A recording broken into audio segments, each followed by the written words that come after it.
question pour vous. Je vais vous demander de prendre un petit bout de papier, ou si vous n'avez pas de papier, vous avez le droit exceptionnellement de sortir votre téléphone, malgré les interdictions déjà formulées, et je vais vous demander si vous conduisez bien. Je vais supposer que vous avez tous votre permis de conduire, et je vais vous demander de vous mettre une note. Si vous pensez que vous conduisez vraiment très bien, vous faites partie des meilleurs 25% de conducteurs, vous mettez un A. Si vous êtes meilleur que la moyenne, vous mettez un B. Si vous êtes moins bon que la moyenne, vous mettez un C. Si vous faites partie vraiment des conducteurs les plus mauvais et presque dangereux, vous mettez un D. Voilà. C'est bon, tout le monde s'est mis une note? Alors, qui s'est mis un D? Levez la main. Bravo, on a 2 D, bravo les courageux, gardez la main levée, gardez la main levée. Combien on a de C? Voilà, on a à peu près une douzaine de C et de D, et donc on est une centaine dans la salle, donc on a à peu près 85-90% de gens qui sont meilleurs que la moyenne. C'est super, ça veut dire qu'on a été très très bien sélectionnés. Je ne pensais pas que c'était sur nos capacités de conducteur qu'on avait été choisis pour venir ici, mais il faut qu'on félicite l'organisation. En fait, c'est pas parce qu'on a été très bien sélectionnés. Parce que partout où on a posé cette question-là, 90% des gens sont de meilleurs conducteurs que la moyenne. On l'a posé dans tous les pays, on l'a posé à toutes sortes de groupes, on l'a posé plein de fois, à plein d'époques différentes. On l'a même posé à des gens qui sont à l'hôpital après un accident de voiture, et la réponse est la même. 90% des gens estiment qu'ils conduisent mieux que la moyenne. Et c'est pas tout. Si vous demandez à des enseignants s'ils enseignent mieux que la moyenne, 90% sont de meilleurs enseignants que la moyenne des enseignants. Vous demandez à des entrepreneurs, tiens, justement, s'ils vont réussir, ils vous disent, oui, là, la majorité des entrepreneurs vont se planter, je le sais, on me l'a dit 1000 fois, mais moi, j'ai 90% de chances de succès. Et bien sûr, si vous demandez aux gens qui sont en train de se marier, s'ils pensent que leur mariage va durer éternellement, 100%, même ceux dont c'est le 2e ou le 3e mariage, d'ailleurs, vous disent qu'ils sont absolument certains de rester mariés jusqu'à ce que la mort les sépare. Ça, c'est donc un petit problème, quand même, si on prend un peu de recul, c'est un petit problème dans notre capacité à prendre des décisions. Parce que, évidemment, c'est bien d'être optimiste, ça a beaucoup d'avantages, mais se tromper de manière aussi systématique sur notre capacité à faire les choses au moment de prendre des décisions, c'est quand même un problème. Et ce problème-là, ça s'appelle un biais. Un biais cognitif, c'est une manière qu'on a de se tromper, qui est universelle, qu'on a tous, qui est prévisible, qui va toujours dans le même sens, et qui fausse notre raisonnement d'une manière qu'on peut prévoir à l'avance. C'est embêtant, pour prendre des décisions rationnelles, c'est même très embêtant, et surtout que ce n'est pas le seul biais. On en a plein. Celui-là s'appelle le biais d'excès de confiance, mais tout ce que vous voyez sur cette page et que vous n'allez même pas arriver à lire, c'est une petite sélection du très très grand nombre de biais qui ont été documentés. Chacune de ces choses-là, avec un nom bizarre, est une manière qu'on a de se tromper systématiquement. C'est quand même embêtant, parce qu'on pense qu'on est rationnel, et en fait, on a plein de manières systématiques d'être irrationnel. Alors évidemment, ce n'est pas un sujet complètement nouveau, il y a plein de livres sur la question. Et tous ces livres disent en substance, si vous apprenez à reconnaître les biais, par exemple, vous allez apprendre que vous êtes trop optimiste, vous allez détecter les signaux qui vous permettent d'éviter ces problèmes, et vous allez pouvoir les corriger, et tout ira pour le mieux dans le meilleur des mondes. Alors je me suis dit, c'est bien ça, c'est une bonne nouvelle. J'ai lu les livres. Presque tous. Et, mauvaise nouvelle, ça n'a pas marché sur moi. J'ai toujours autant de billets qu'avant. Et d'ailleurs, je pense que, je vais vous faire gagner du temps, ça ne marcherait pas sur vous non plus. D'ailleurs, faisons un petit test. Parmi vous, qui a compris qu'en fait, il ne conduit pas aussi bien qu'il ne croit? Qui a changé d'avis depuis 2 minutes sur ses capacités de conducteur? En principe, peu de gens. C'est-à-dire que tout le monde a tendance à se dire, non, c'est vrai, collectivement, on se trompe, mais c'est eux. C'est pas moi. Moi, je suis un très bon conducteur. Ça, c'est le problème des biais. Le biais, c'est un petit peu comme l'illusion d'optique. Vous voyez cette illusion d'optique bien connue? Vous voyez tous que la case A est plus foncée que la case B. Eh bien, en fait, non. La case A et la case B sont exactement de la même couleur, comme vous allez le voir ici. Je vous le montre, vous le voyez. Maintenant, vous le savez, la case A et la case B sont de la même couleur. Je peux vous remontrer l'animation 25 fois, vous serez toujours aussi surpris, et chaque fois que je reviendrai à l'image fixe, vous verrez la case A et la case B de couleurs différentes. J'aurais beau vous avoir montré rationnellement, vous aurez beau être absolument convaincu que oui, on a envie de regarder comme ça, vous aurez beau être absolument convaincu que A et B sont en fait de la même couleur, chaque fois que je vous le remontrerai comme ça, vous verrez A et B d'une couleur différente. Les biais, c'est pareil. On peut rationnellement avoir lu toutes les études et avoir lu tous les livres pour se dire « j'ai tel et tel et tel biais, il faut que je fasse attention ». Quand le problème va se poser, quand il sera sous nos yeux, comme cette illusion d'optique est sous nos yeux, on tombera quand même dans le piège. Donc, qu'est-ce qu'on peut faire pour lutter contre les biais? Rien, je suis désolé, au revoir. Non, en fait, il y a une solution pour lutter contre les biais. C'est vrai qu'on n'y peut rien, c'est comme l'illusion d'optique, on n'y peut rien individuellement, mais on n'est pas seul. Quand on est un entrepreneur, quand on est un dirigeant, quand on a simplement des amis, on est dans une équipe. Et ce qu'on ne peut pas résoudre individuellement, on peut le résoudre en équipe, à condition d'avoir un système de prise de décision. Et ce que je voudrais vous suggérer, c'est que la meilleure, et en fait la seule manière de lutter contre les biais cognitifs, c'est d'avoir une équipe et un système de prise de décision. Il y a quelques années, j'ai fait avec mes collègues de McKinsey une étude sur des décisions d'investissement. On a pris les décisions d'investissement parce que c'est facile de mesurer le résultat d'un investissement. Il y a un truc qui s'appelle le retour sur investissement. Et on a demandé à plus de 1000 personnes de nous raconter des investissements.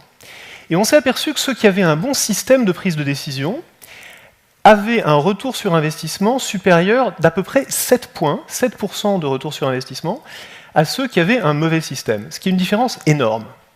Et qu'est-ce qui caractérisait leur système de prise de décision? Qu'est-ce qui faisait qu'ils avaient ces 7 points de retour sur investissement supplémentaires?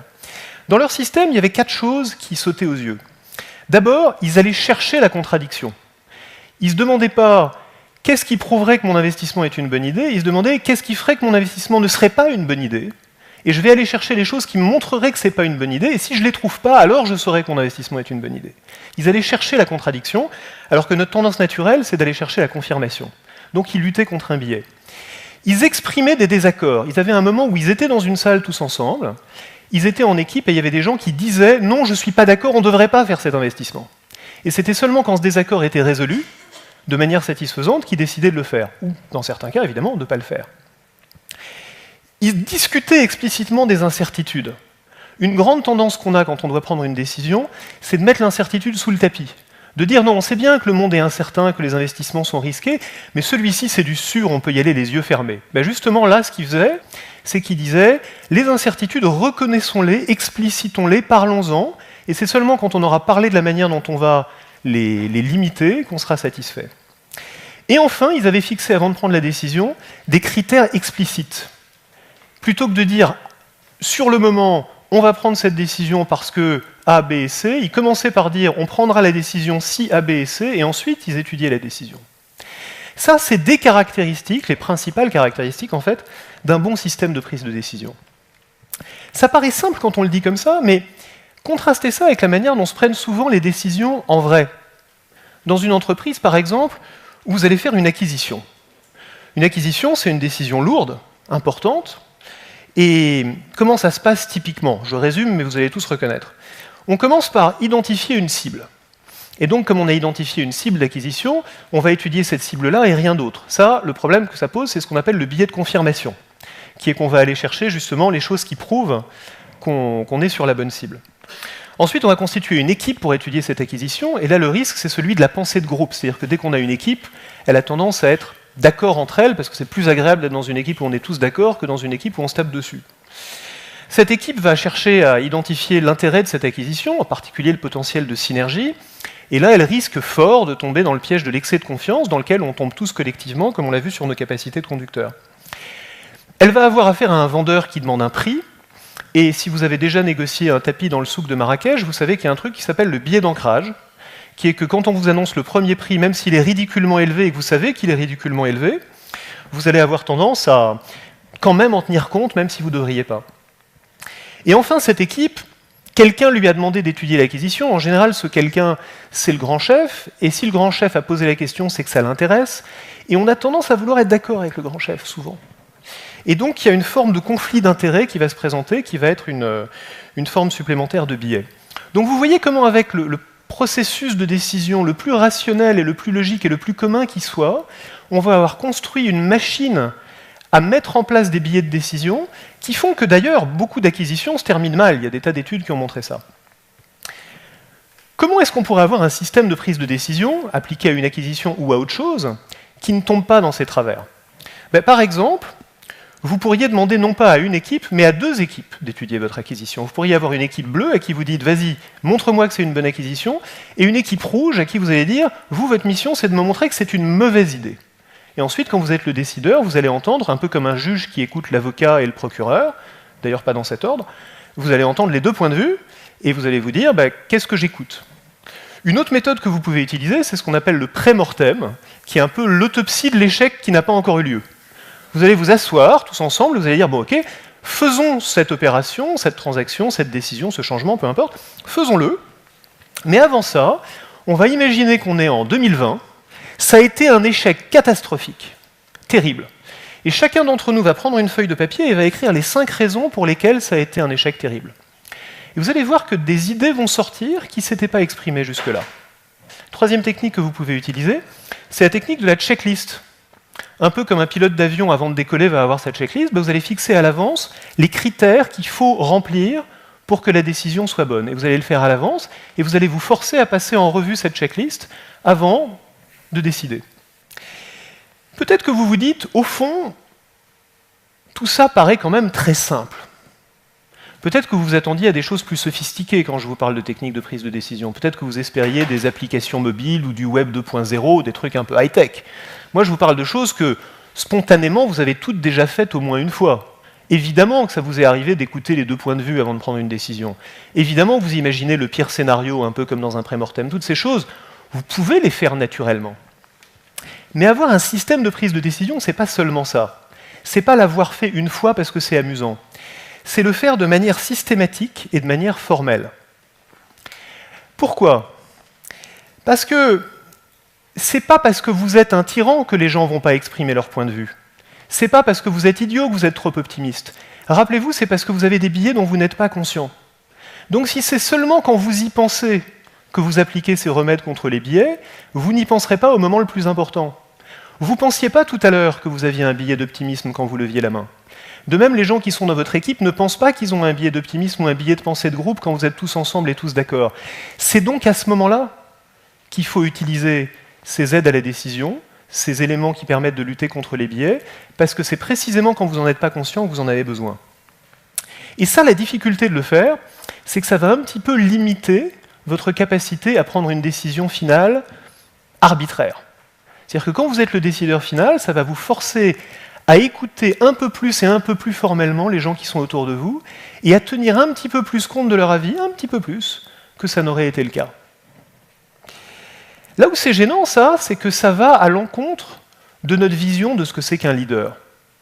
Notre vision habituelle de ce que c'est qu'un grand leader. Quand vous pensez grand leader, vous pensez à qui? Vous pensez à quelqu'un qui est capable de prendre des décisions envers et contre tous. Quelqu'un comme ça. Steve Jobs. Quelqu'un qui a raison contre tout le monde. Et ça, c'est un très très bon système de décision si vous êtes Steve Jobs. Si vous n'êtes pas un génie, moi je voudrais vous proposer un autre modèle. Le modèle que je voudrais que vous ayez en tête, c'est le modèle d'Ulysse. Ulysse en particulier dans l'épisode d'Ulysse et des sirènes. Vous vous rappelez l'histoire d'Ulysse et des sirènes? Ulysse voulait aller à un endroit dont personne n'était jamais revenu, qui était l'endroit où chantent les sirènes, et donc il a demandé à ses marins de l'attacher au mât, pour que quand il leur dirait « détachez-moi, détachez-moi, je veux aller nager avec les sirènes », il n'y aille pas. Je trouve que cette image m'inspire, pour des raisons évidentes, mais pour d'autres raisons en plus, qui sont que voilà un marin qui d'abord est un vrai entrepreneur, parce qu'il va à un endroit où personne n'est jamais allé avant lui. Il va dans l'inconnu. Il a assemblé un équipage de gens en qui il a une confiance totale. Il est prêt à mettre sa vie entre leurs mains. Il faut qu'il soit vraiment bon. Et ces gens ont à leur tour une énorme confiance en lui, parce qu'ils sont prêts à le suivre à un endroit d'où personne n'est jamais revenu, et en plus alors que lui-même ne sera pas là pour les guider.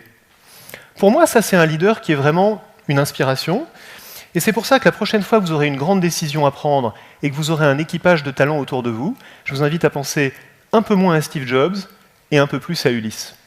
Merci.